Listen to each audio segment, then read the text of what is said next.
Hey guys and gals, it's Nancy and Ritter, the girl in bathroom from Scream, and you're watching Sit Down by the Fire with Eric.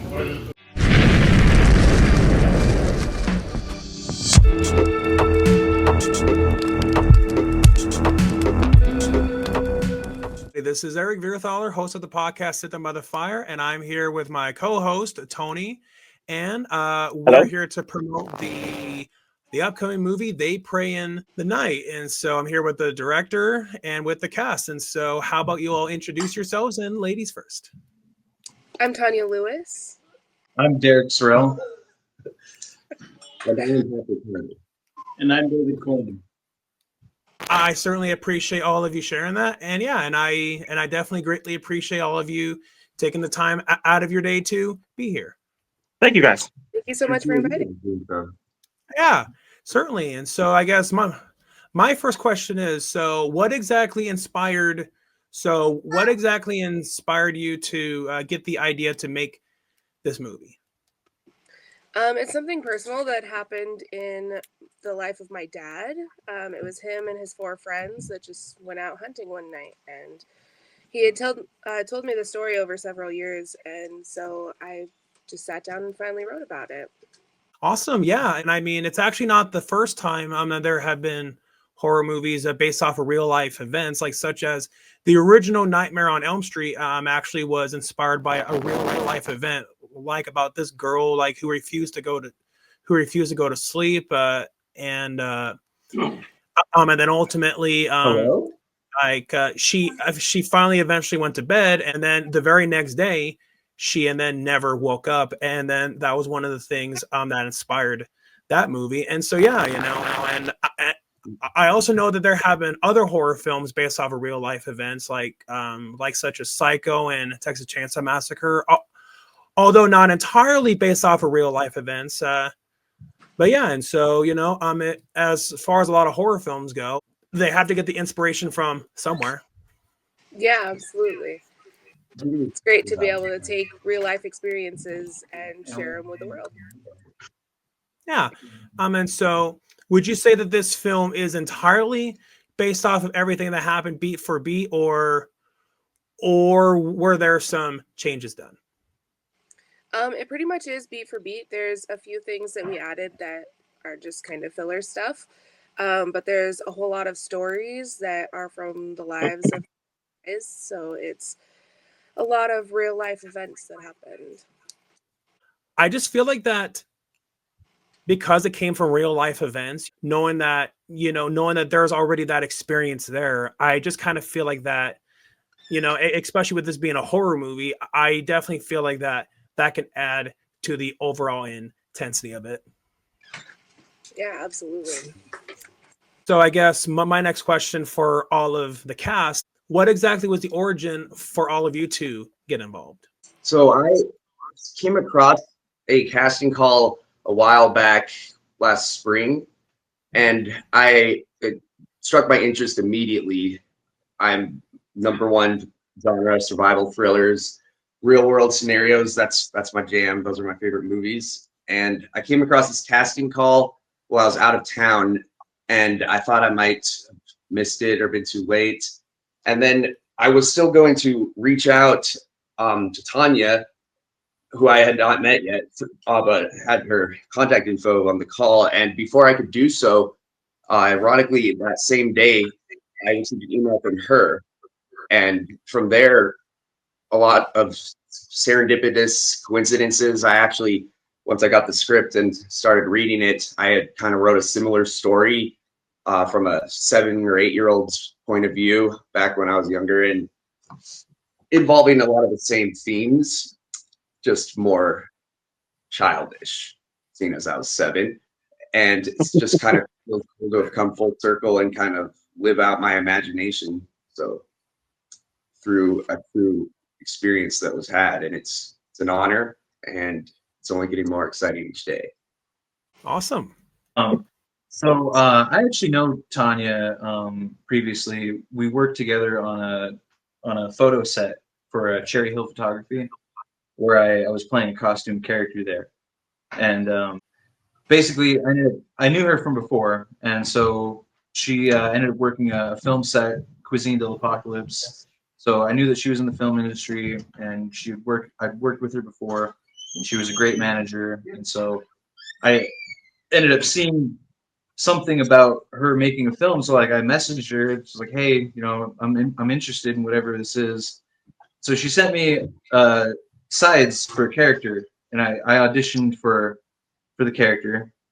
I auditioned for 2 characters, and ended up getting feedback from her. Said she really liked me, so that I had a lot of similar attributes, personality traits as his character, and so I would be a good portrayal for it. And I was just like, okay, cool, awesome. I really appreciate that. And I didn't really, I kind of just thought it was, another like supporting character or whatever.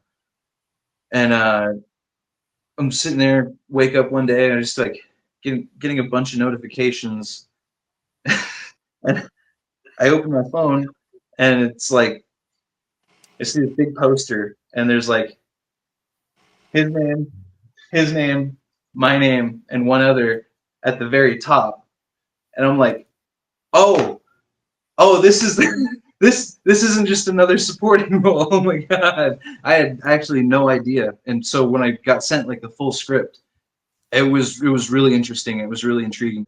And when I was, I think like about 2 years ago, I came across this audition for a film that had somewhat of a similar premise.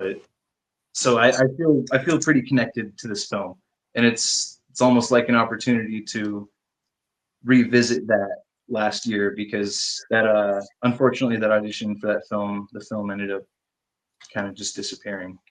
Dang. Yeah, for me, I got a link to the casting call through Facebook Messenger from a friend. So I emailed Tanya, and she sent me the sides. I auditioned, and she asked if I was willing to dye my hair because I closely resembled her father. So that's how I ended up playing that role.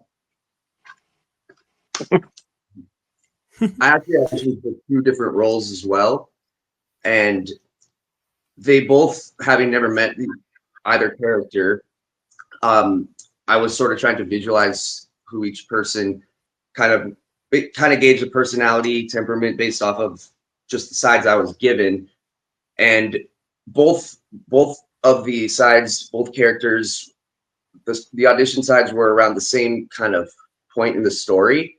So I knew that it was building the tension, the suspense, and the realization that we may not be as safe as we might think we are in the moment. And so it was fun to be able to audition in that mentality through 2 different people, 2 different sets of eyes, experiencing the same surroundings at the same time.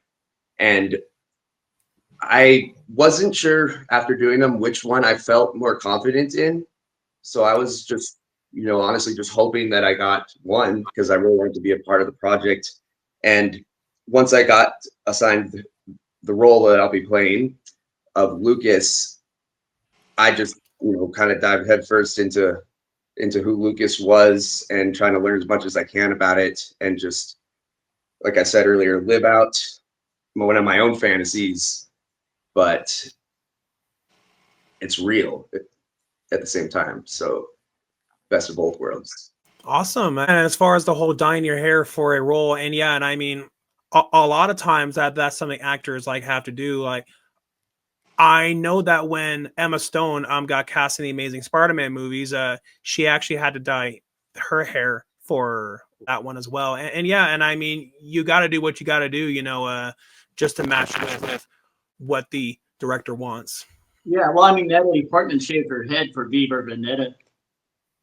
Yep. Oh wow. I mean, Yeah. you Wow. gotta do. I did not You know that. can, like, lose 100 pounds overnight, gain it back the next day for the next role. And get diabetes in the process. Maybe get diabetes in the process, but hey, anything for the art. I even heard that Leonardo DiCaprio, I think it was when he made The Revenant. But yeah, knowing that he actually got physically harmed, just for his role, and I believe that was the one that finally got him an Oscar. Yeah. Do you know where the injury, like what part in production you got hurt in? I don't know. I do not know how accurate this is. It's just from what I've heard. I believe it was the part with the bear, but I'm not entirely sure. I heard that also for that movie. I mean, he really went deep in the method acting, and that like he actually submerged himself in the water in a lot of those scenes where they're floating down the river helplessly, and just to really feel just how cold it was and to let it come out of his character. I mean, that's some commitment right there. So Yeah. I'm thinking about taking a note and ditching the thermals from here on out, and just going straight camo, so I can feel the desperation and the desire to make it. All of that definitely like will add to like the realism like of his character, and and at least he did, as far as the method acting thing goes, at least he did it that way versus what Jared Leto did on the set of Suicide Squad, about how he sent a dead rat and a few other questionable things. Yeah. Yeah, it's just crazy what actors will do to get that perfect shot, to make it believable. I mean, it's not something you just sit down and study over and over again. It's something you got to do over and over again. You got to put yourself in the face of I don't want to say harm, but discomfort for sure. Stepping out of your comfort zone, feeling close to what it may have been like, jolting your senses without actually harming yourself, like Leo jumping into the negative whatever degrees water. It's going to come out real, instead of trying to think about how you want to project this state or this emotional feeling that you're having. You gotta just give it to yourself straight up. Right.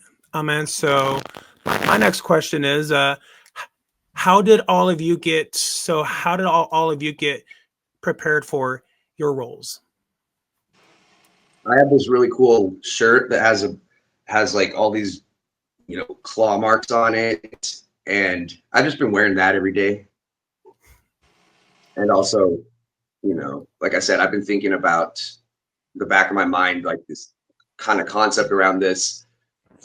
It's a lot of the themes around this story my whole life. So in a sense, I like to put myself in hypothetical scenarios for fun, and then I get inspired either by seeing other films or hearing real stories. And I just kind of like to put myself in there. I'm a big fan of those survival movies or shows like Alone, even kind of the corny ones. Not so much Naked and Afraid, because there's a crew right there in case you get too naked or too afraid. But yeah, I mean, I've kind of been practicing my whole life, just in the back of my mind.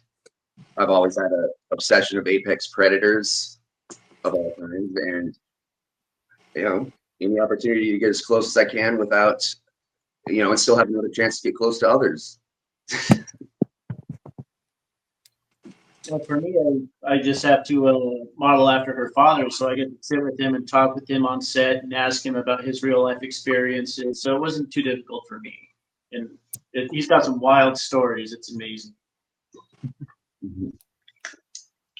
Yeah, and I mean the fact that her father is on set with us is really helpful, because it's even behind the scenes when we're not shooting, we're absorbing so much, and it's coming out into our actual scenes that we're shooting. Just being able to hang around Tanya and her family and just hear it from the source, it paints the pictures so much more than going off of something you read, or a true story. Like talking to the source who experienced it really inserts a lot of realness to it, and I can feel it coming out of each of us.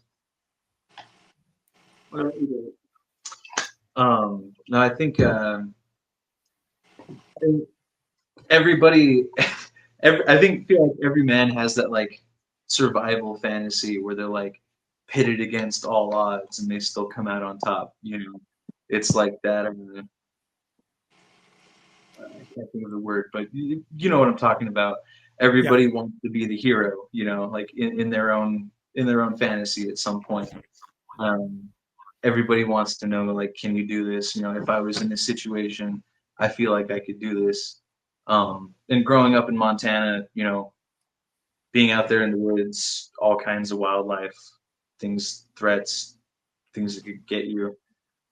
I spent a lot of time in the mountains as a kid, and so this is pretty familiar in terms of like survival. I know it's kind of corny, but I play a lot of DayZ, and so like the video game DayZ, which was like the Arma mod, it's all survival, food, water, shelter, wildlife, threats, all kinds of things like that.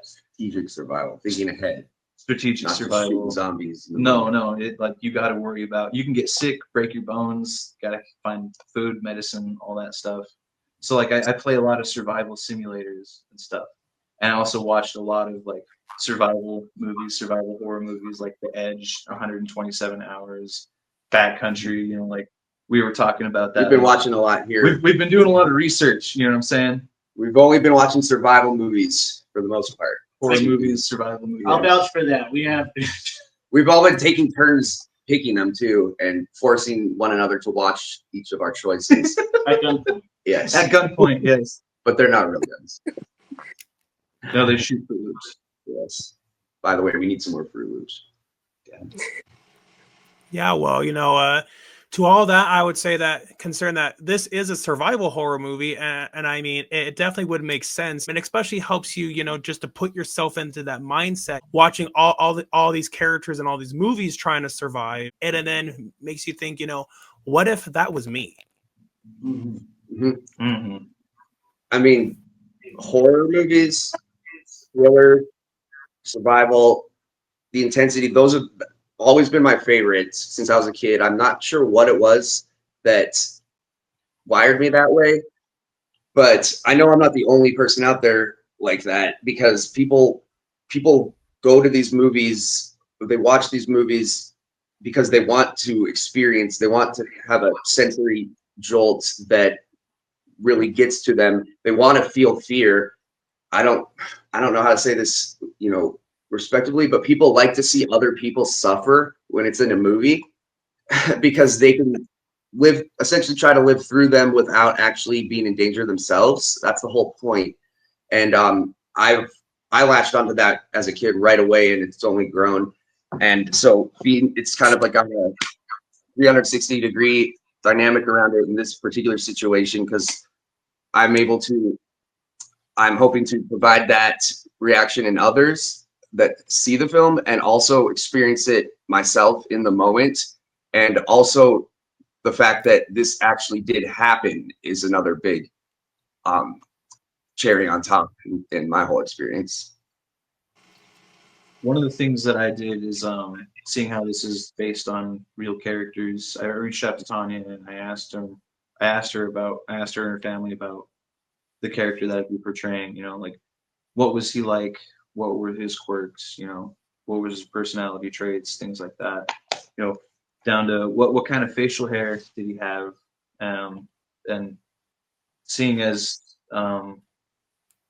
this is a real portrayal of somebody, I wanted to be as respectful and bring as much of that real character into my portrayal as I could. Nice. You've been doing great job, dude. I can see your mind moving half the time we're out there. Thank you. But your face stays steady, and that's what matters. Cannot let the threat know that we feel threatened. Yeah, knowing that you guys actually consulted with the family themselves, like who went through all this, it's only just going to help you understand their perspective that much more. In the long run, it actually can help your performance. Absolutely. This was the first time I've been part of a project where, aside from some reality kind of docuseries, we actually all have been working on a show recently, a reality series about true accounts of game wardens, even though we're all dressed up like poachers for this time around. But aside from, you know, reenactment series, this is the first project I've worked on where I'm actually telling a true story that happened. And portraying one of the characters in it. So it's really awesome, and it's a great experience, and it's the bonding both on camera and off camera.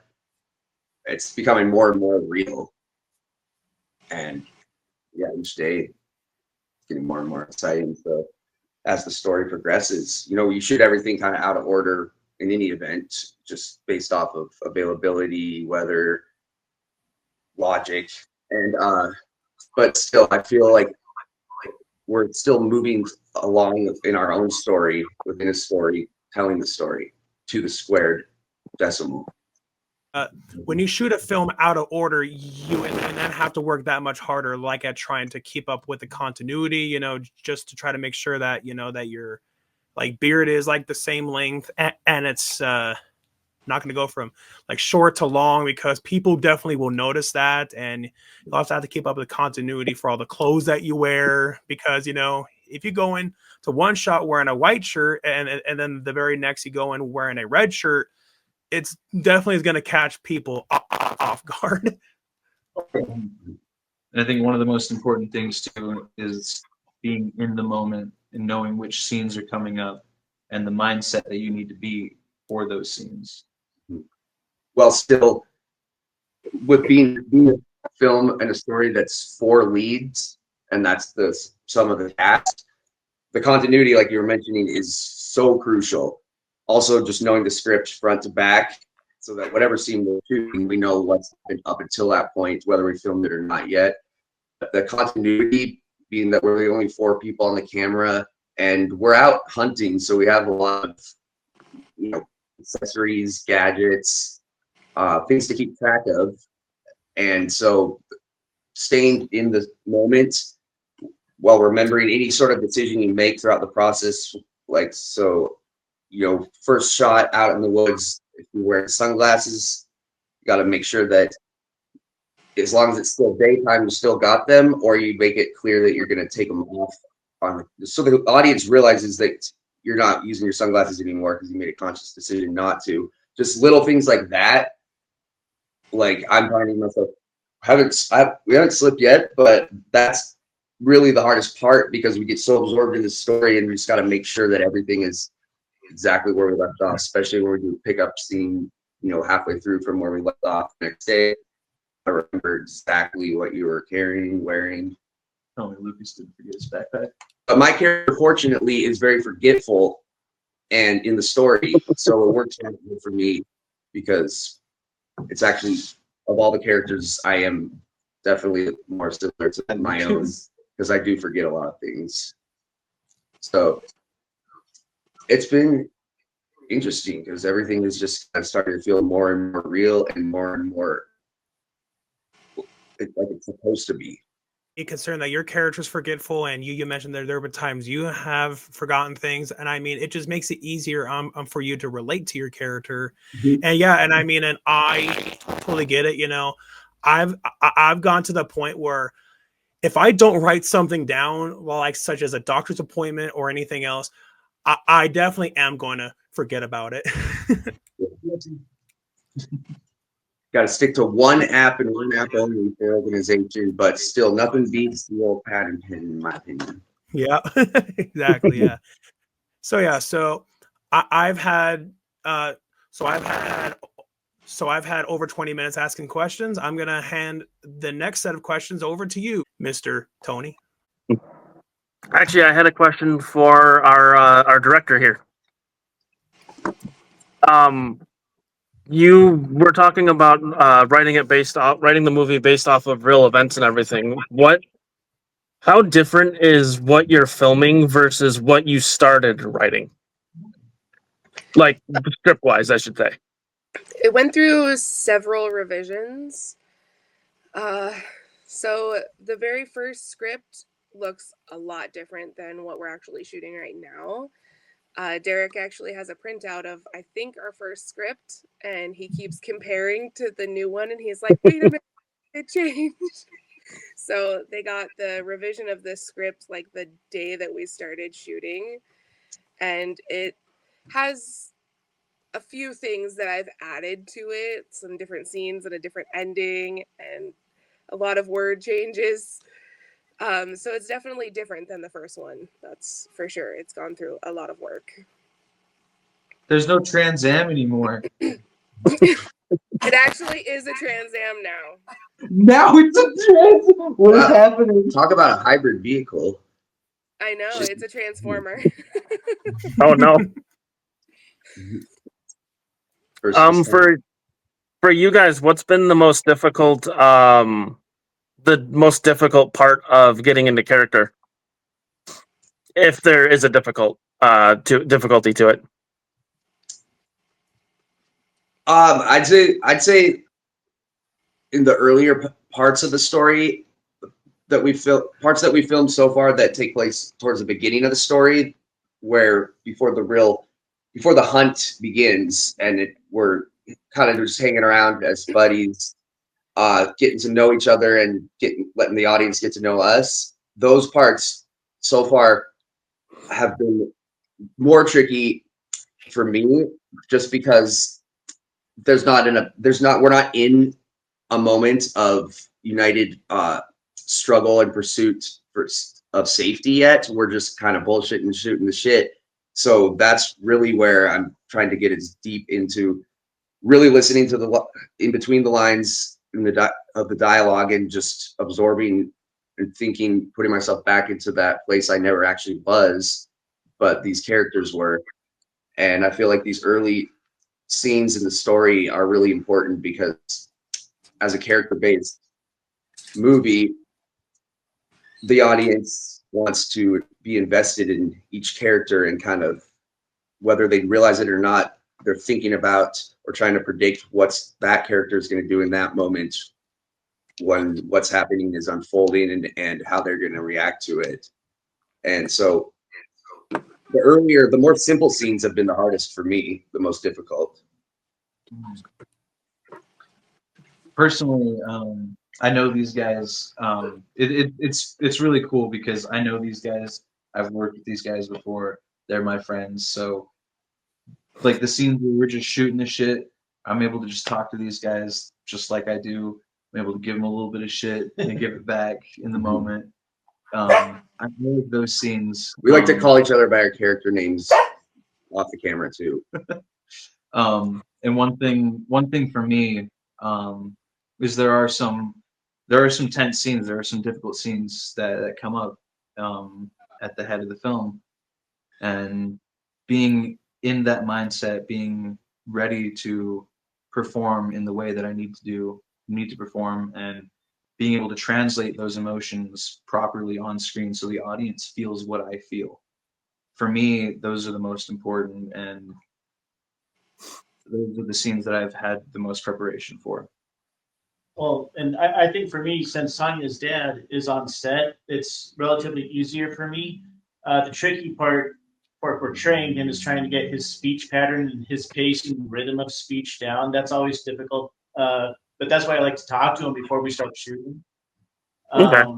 Other than that, I mean, it's nice having like the source right there. It's unique. I mean, I don't think it's that common really for a production that is revolving around trying to tell a true story, to have the source there, the actual source. I mean, it's a game changer in my opinion. You have that sense of something. It's not a completely fictional character that like Tanya wrote up out of her head or something. Yeah, you've got like the actual person there to model off of. Have there been any? What has been your guys' favorite on set good moments? Either from director or actors or cast or crew, whatever. Just I've been enjoying just seeing in some of the more plot oriented scenes that we've done that have been kind of entering into the intensity of the story. Just watching these guys and knowing the script, knowing who everyone's portraying, and seeing in their actual eyes, and seeing how they are going through it, and it's just interesting because it's just like it's real, but we're portraying it, but we're all experiencing it, and just seeing how everybody is absorbing the moment and what they're doing with that. A situation can affect everyone differently. Mhm. I think it's really fun that we can be in like a serious scene, and then the moment we call cut, it's like everybody's just having a blast and joking and having a time. It's funny to see that kind of shift and see like the smiles just fall from their faces, and we just do something serious again, you know, just go right back into it. They're all very professional in their emotions and their facial expressions, and it's just been really fun to see that. Awesome. And I Eric, gotta do you have give anything else? Oh, sorry. Go ahead. I just want to give a shout out to I know I said that we're the 4 leads and some of the cast, but that's in terms of humans. We have these amazing hounds that are working with us, and they could not.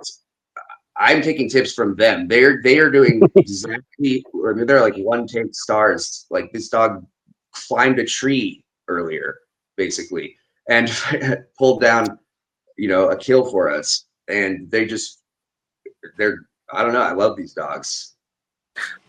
That is so awesome.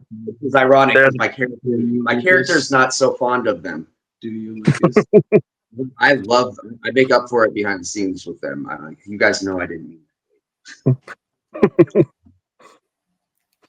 They are very talented in terms of working with animals. I thought that it was going to be like a total nightmare working with them, but they're recall trained, so we don't have to have them like on a lead. They can just run off and come right back, and it's something that's very uncommon for hound dogs because they catch Mhm. scent and kind of go. But to have them be able to come back and just do it all over again, I think they're the best behaved animals that we could have got for the set, and I'm really, really fortunate that we have them there. Like, yeah, it's amazing, and it just brings so much more to it. Just the interacting with these animals and seeing them interacting with props just as if it was real. I mean, you would never even know they're acting. They've earned all the treats. The dogs. Hopefully I'm the best. Yeah, I mean, I'm still talking about the dogs. I'm taking a lot of time. They're like us, but faster and cuter. But we are still the stars. They're just supporting characters. Maybe one day.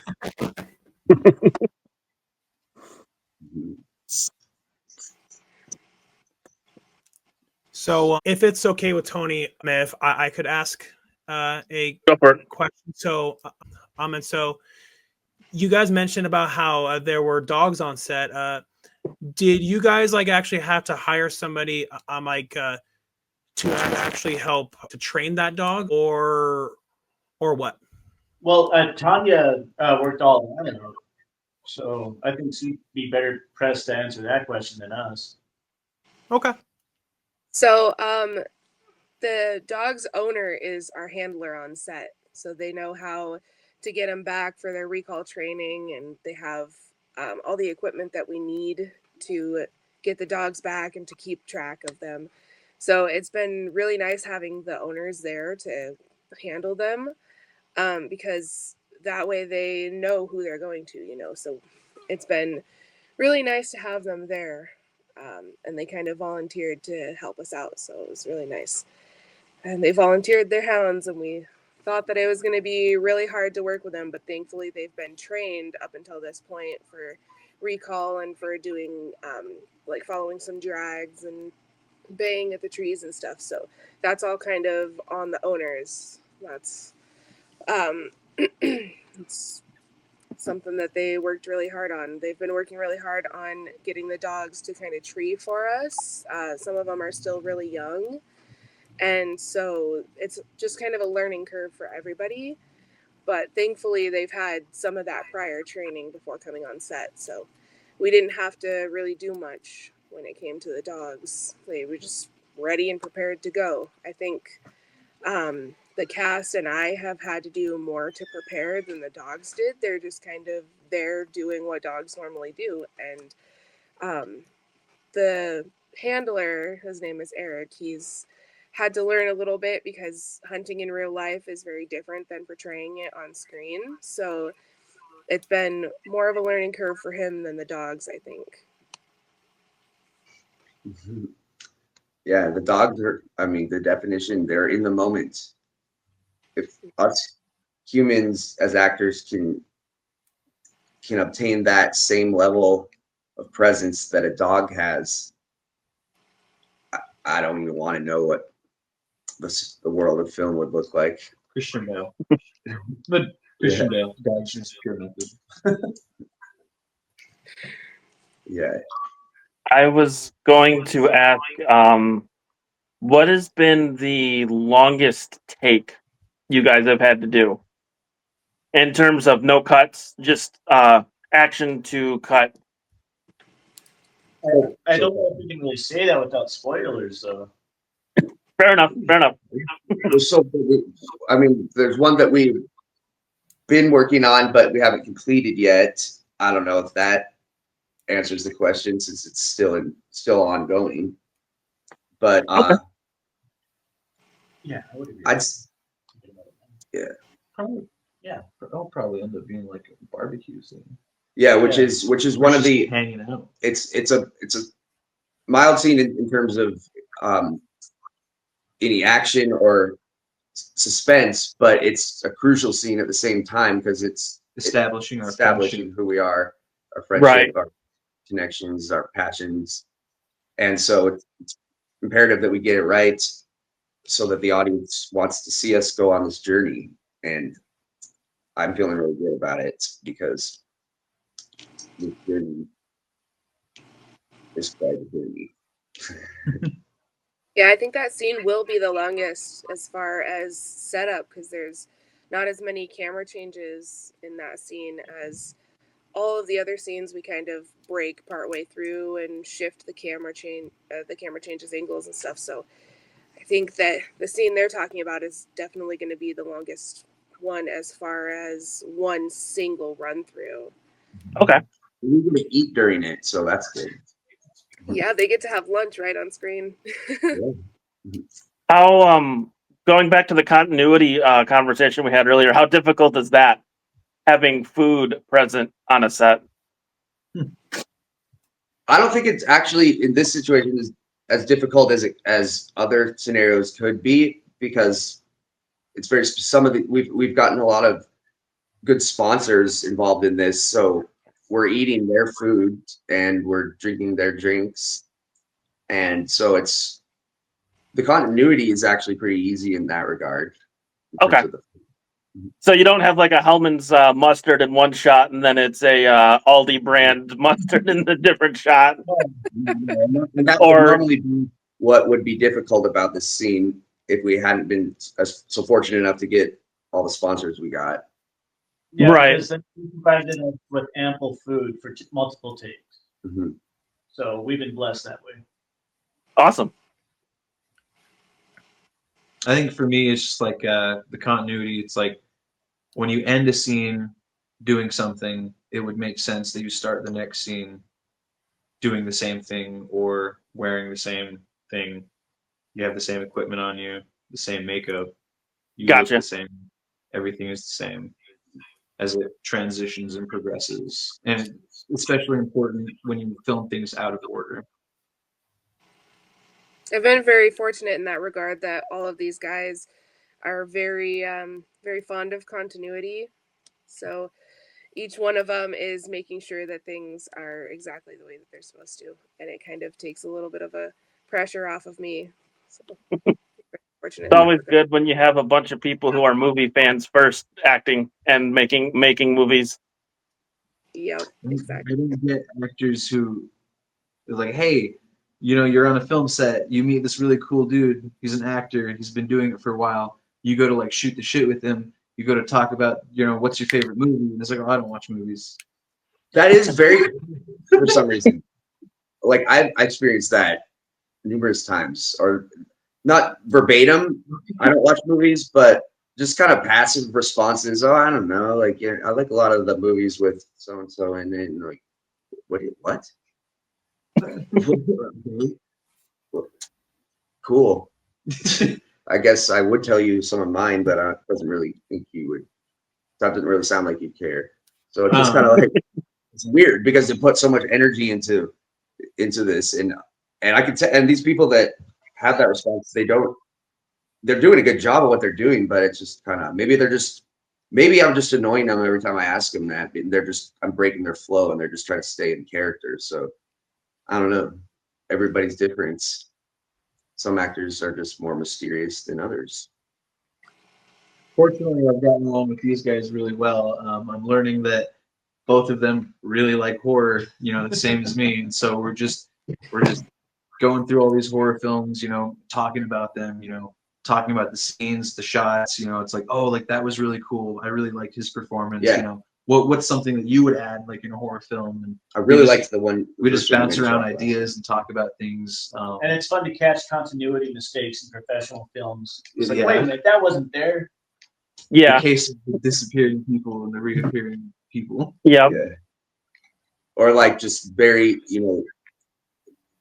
just a quick featured role in some of these films we'll watch where it's, they just have that, you only see them on the screen for that one scene doing that one thing, and it's usually somebody that you've never seen before. It's like whether they have a line or no lines, they're very brief, but those characters I've noticed in a lot of the movies we've been watching, kind of focusing on indie movies, they're a little extra in what they do because it's just that for that 4 seconds and something. And I can understand it's like maybe it's one of their first roles and they're excited to be able to contribute, but they somehow give you too much of what they're supposed to be doing. What is that scene in The Dunkirk? one that lasted too. What is that scene in Dunkirk where the extra is just like looking up, like smiling, and they had to Yeah. re-edit his face? Or the was it Batman, or was it, I can't remember what film it was, where the old lady, Doctor Strange, the old lady was like behind Benedict Cumberbatch, just like being super extra. Well, she was super extra, clearly not looking at the camera. She was doing everything she could not to look straight ahead. It was funny. I won't name the movie just in being decent here and not putting anything on blast. But there was a point in time where me and my partner were watching a lot of indie movies and stuff just to get see new movies. And we found one on a streaming service, and it was a good movie up until there was one continuity issue that was a very big issue, at least for us. There was a character who had a cast on during a shot, and in all the close-ups, cast is on the left arm. It's like, okay, not a big deal. During one of the chasing sequences, cast went to the right arm in the long shot. And then it switches back right away to a close-up on the left arm, and I was like, that made it past editing somehow. Man, I really hope that in that situation they had put so much work already into that scene and that they had simply ran out of time and they just had to hope nobody noticed that, because if they didn't notice that, then I certainly don't care what that movie is. It's like The Walking Dead. There's that scene where they have the pack of soda cans out of the cooler, and like they clearly show 6 cans, and then the next shot there's 5 cans. I gotta be honest, I don't watch The Walking Dead. You haven't seen The Walking Dead? Yeah, I'm not a big zombie guy. It scare me. Yeah, and yeah, and I mean, sometimes though, when it comes to those continuity errors, and I mean, sometimes I feel like they definitely can be a lot more noticeable, but sometimes they're a lot more subtle. Like there actually was one in Jurassic Park. It's not so much of a continuity error. It's just more I guess an error in general. Like there's that scene like where the raptor is going to the kitchen for, I've seen Jurassic Park so many times where where honestly I never even noticed this up until when somebody pointed pointed this out. There's a brief moment where we actually can see like a human hand, like actually like on the raptor. From what I understand, Really? it was somebody on set, and the reason why that they did that it was because that they were afraid that it would fall over. And but yeah, it's just now that I've seen that, I can never unsee it now, and I'm just really surprised that with all these future versions of it, like when they put it back in theaters multiple times, and even all of these new versions on physical media, I'm really surprised that that nobody ever tried to edit that out. That's Right. that's really interesting because Jurassic Park, I was the first as a child. I was obsessed. I still think it's a great movie, the first one. Oh, absolutely. But I Oh, mean, yeah. it was an incentive. Like I had to do, I had to be a good little boy in order for my parents to let me watch it. It used to use like scary movies as incentives for me to like get my homework done, yada yada, and it'd be my reward. And when I finally watched Jurassic Park, it was a whole experience. I'll never forget the first time I watched it on its tiny little TV we had at the time. And I definitely have seen that movie. I don't know how many more fingers than I have, and I've never noticed that. So I kind of want to look. I want to watch it like immediately and look for that. It's kind of funny because like they edit the heck out of those old Star Wars films. It's funny they wouldn't just remove the hand, but Oh, maybe yeah. maybe that's what makes a cult classic. Well, like Makes in a good film. ET, they turned the guns into walkie-talkies. I don't see why Yeah. they couldn't take the Yeah. hand of the raptor. They turned the What do guns you mean? into They walkie-talkies. Yeah, in the digital They remaster, painted them out. And they made them painted them out walkie- and made them walkie-talkies instead of guns. Why? Wild. Why would they? What was that? I don't know why. You just can't shoot They just- extraterrestrials anymore. I guess if you I know. Yeah. I know there's the scene in the movie Gettysburg where they're in the middle of the Civil War battle, and there's a airplane you can see it off in the distance in the sky shots. That's ridiculous. Advanced strategy.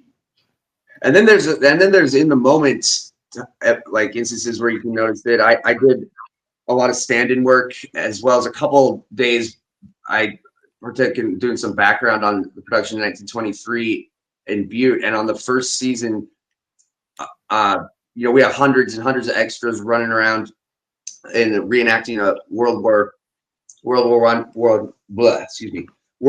reenactment, and there was hundreds and hundreds and hundreds of us. I was a German soldier, and people running around like charging trench warfare. And I remember out of my peripheral on one take seeing somebody running and falling, and then seeing all these bright colors fly out of them. And I looked, and they had stuffed their canteen full of like candy and like Fruit gushers. yeah, gushers, fruit by the foot, all these things, and they just exploded out everywhere when this person fell, and I saw them just frantically trying to grab them and stuff. I was just like, wow, They didn't have those in 19. yeah. Someone needs to stay away from crafty. Eat it when it's appropriate. I get carrying food around on you. I do that, but Robert Downey Jr. The Avengers pops out with the blueberries. Yeah, Derek mentioned all of the multiple versions of the original of like the original Star Wars.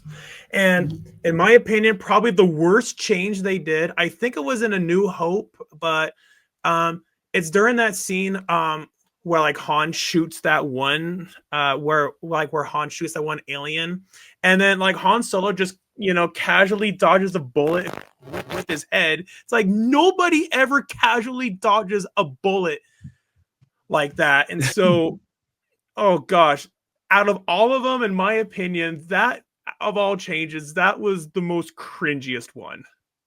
dodging a bullet, literally dodging a bullet. I'm a huge believer that Han shot first. 100%. Same. There were some pretty other cringy changes too, like such as in episode 6, like when Darth Vader yells out "No," and what's funny, it's the exact same "No" from Revenge of the Sith. That's a good catch. I didn't notice that.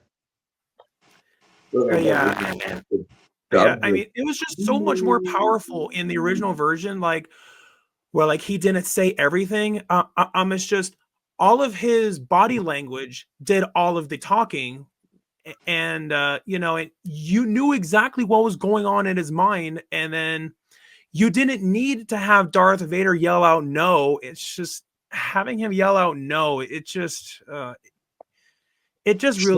lessens the impact. Like, did it take you out of the immersion of it? Could you repeat that? Sorry. Did it take you out of the immersion of the film? Distract you from the story a little bit? Yeah, I would say so. Yeah, but not as bad as that really cringy moment where Han Solo just casually dodges his head from a bullet. That one was even worse. That's fair. I would have caught it in my teeth. Got a laser in your teeth? No, I would have caught the bullet. Pretty sure it was a laser, wasn't it? I don't watch. I've actually seen Star Wars. Sorry. You know, now you mention it, it might have been a laser, but just I haven't seen the original movies in a long time. The laser, you know. I still would have caught it in my teeth. But yeah, now that you mention it, it probably was a laser, and I mean, it would make more sense for it to be a laser. So, Yeah. so yeah, and you know, it's funny because the reason why I'm laughing is because I actually just got reminded of that South Park episode. It's that one episode like where there's a new version, like of Raiders of the Lost Ark, and what was so funny is that new version of Raiders of the Lost Ark was so bad where it actually causes people's faces to then melt, and then at the very end, I believe it was Cartman who's saying, "Man, that new version of Raiders of the Lost Ark must have sucked ass." That was so funny. I love South Park. Oh gosh, you know, and I do not know if any of you are fans of South Park or not, but yeah, but that episode was pretty funny. I've seen every episode. I made these guys watch the new season the other day, all the way through. And how did that go? What do you guys think? Sure. I don't know. I feel like I kind of grew out of South Park when I was like, I was like 19, 20 or whatever. Yeah, it's funny. I suppose some of the stuff isn't in there is funny, but a lot of it's just like distasteful. And I know, but I just don't think it's personally. I just don't think it's kind of funny. And I know a lot of people. I feel like a lot of people just use it as an excuse, like, "Oh, we grew up on South Park, like we can say whatever we want." And it's like you just don't say that kind of stuff to people. Yeah, Personally. I could definitely can see that point of view. So yeah, so before we wrap things up, is there any last words is there any last words that Tanya and the cast would want to share? I'm just really proud of these guys. They've really kind of jumped into their roles, and it's been great to see their growth throughout the film. Not only immersing themselves more within the story, but also how professional they are and how much more experience we've all gained from it. So I'm just really proud to have them be a part of it. Yeah, Awesome. absolutely. And the fact that, like we mentioned earlier, that us three have a lot of experience already working with one another in various different projects, it helps to really kind of shine through the camaraderie and the fact that the story revolves around four friends, and the fact that we've actually been through a lot with each other in various different worlds and realms of the acting, where we're living out various fantasies. And so we have this connection already in that we are buddies and we do know each other. So it helps, in my opinion, it's been helping to build that feeling on screen and to really tell the story accurately and truthfully, believably. And like Patrick said earlier, like one of the things we do is like we call each other by our on-screen names when we're just on or off on our own time. And I Lucas, I Lucas, he Lucas. yes. And it's really funny to it's cool to be able to, you know, like most of these roles that I get, like this is my biggest role yet, like on screen time. And so, you know, normally I show up for like, you know, 5 to 10 days, anywhere from like even like 1 or 2 days. And I meet these people that I work with, my coworkers, who I'm supposed to share the scene with and supposed to share this moment of like intensity or vulnerability, whatever. And like I don't really like know them. I haven't gotten a sense of who they are. You know, I haven't gotten a sense of their character. Because, you know, like they send you the sides, they don't send you the whole script or whatever. And it's just like, okay. So you have to make those acting choices based on what you know. But like being able to hang out with these guys for 2 weeks straight, you know, calling each other by our names, on screen names and stuff, I'm able to give him shit as Lucas and he's able to throw it back. Yeah. I'm able to, you know, build my trust, my bond with Sam. You know, it's really fun. It's really cool and it's really helpful. It's been a really great experience and I'm glad to have that available in our tool set, the bonding and the film familiarity with us, and not just us but our characters who we're portraying. It makes a huge difference. Like this is the first time I've been on a project with such a small cast where each member is crucial to the story, and being fortunate enough to be in this experience with people I've worked with already is so important to me, because to tell something accurately, you got to be comfortable with one another. There's got to be chemistry in the acting, and you got to be able to, you know, act off one another in the moment. And it's so much easier to get momentum right off the bat in a story like this when you do know the people. Except that guy, I don't know who he is. I feel like there's been like this weird little thing on my shoulder. I'm a little gremlin. No, but I mean, same. I'll echo what they said. The opportunity to do something this profound, and these guys have been acting in film and television much longer than I am. So, I mean, they're educating me. They're giving me like little nuanced hints. Try this, try that, and I really feel that it's been a very educational experience for me, and I wouldn't trade it for the world.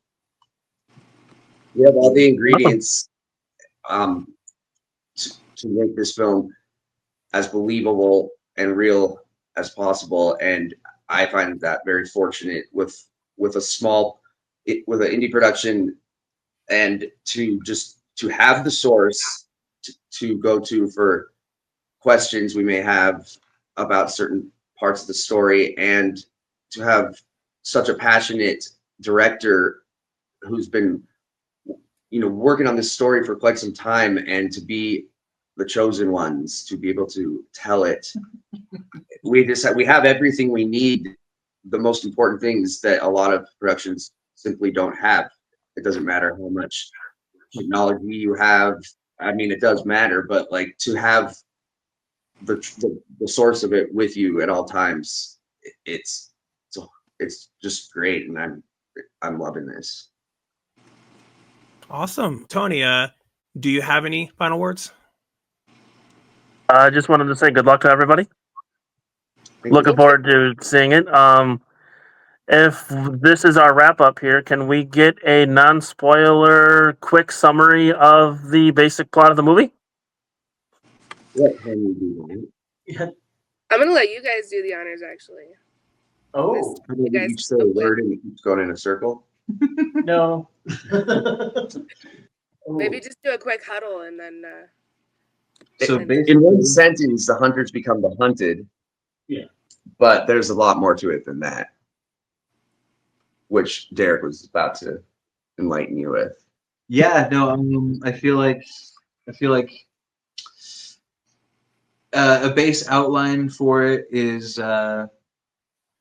people who find themselves in a situation that they never thought that they would find themselves in, and learning things about each other that they hadn't known previously, and dealing with those situations. The psychological aspect of it is everything. And I, of all psychological thrillers I've seen, it's this kind, this real world scenarios, and just seeing how different people, different characters handle them. I mean, there's no supernatural entity inside any of us, and or outside of us. There's nothing fake about this, and that's my favorite kind of movie, and that's the kind that really speaks and gets through to me. So it's just, Something that could actually happen. I've always wanted to have the opportunity to be in a role, be in a psychological thriller like this, where you really see inside the mind of the character, and you can kind of feel the tension growing inside them. Something that has a grounded story, something that could potentially happen to you,